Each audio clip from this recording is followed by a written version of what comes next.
There's a hadith of the Prophet ﷺ where he tells us that when a person makes wudu, the water that is dripping from their limbs after they've made wudu is carrying sins off of their body.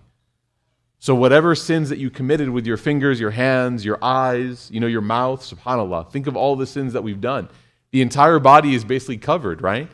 And the Prophet ﷺ says wudu is one of the things that actually takes away all of your mistakes. Just making wudu.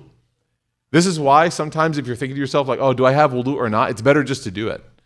Because you're not missing out on anything. In fact, you're just gaining more forgiveness from Allah subhanahu wa ta'ala.